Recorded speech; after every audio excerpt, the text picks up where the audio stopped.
Report ریاض Baloch Vienna اقوام متحدہ میں پاکستان کے سفارت خانے کے زیر اہتمام 2 روزہ نمائش آرٹ فار گلوبل پیس کا انعقاد کیا گیا۔ ویانا پاکستان کے سفارت خانے کے زیر اہتمام اقوام متحدہ کے دفتر میں آرٹ فار گلوبل پیس کے موضوع کے تحت 2 روزہ آرٹ نمائش کا افتتاح کیا۔ اس تقریب میں آسٹریا کی وفاقی وزارت برائے یورپی اور بین الاقوامی امور کے منسٹر کرسٹوف مینبرگ، منسٹر پلینیٹوٹری اور ڈپٹی چیف آف پروٹوکول نے بطور مہمان خصوصی شرکت کی۔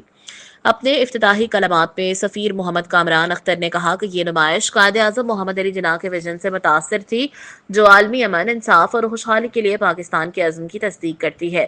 پاکستان کے بھرپور فنی ورثے کی عکاسی کرتے ہوئے انہوں نے اس بات پر روشنی ڈالی کہ نمائش میں موجود کام تکثیریت، پرامن بقائے باہمی اور رواداری کی اقدار کی نمائندگی کرتے ہیں، جو کہ تشدد، خوف اور خواہش سے پاک دنیا کے لیے پاکستان کی خواہش کا اظہار کرتے ہیں۔ انہوں نے سرحدوں کو عبور کرنے اور انسانیت کو متحد کرنے میں آرٹ کی متحد طاقت پر بھرپور زور دیا۔ مہمان خصوصی نے پاکستانی فنکاروں کی تخلیقی صلاحیتوں اور تنوع کی بے حد تعریف کی اور ان کی بات چیت اور باہمی افہام و تفہیم کو فروغ دینے کے لیے روایتی اور عصری موضوعات کو ملانے کی ان کی صلاحیتوں کی تعریف کی۔ اس نمائش میں سفارتکاروں اور اقوام متحدہ کے حکام اور آسٹریا کے شہریوں کی بڑی تعداد نے شرکت کی، جنہوں نے پاکستانی سفارت خانے کے اس اقدام کو بے حد سراہا۔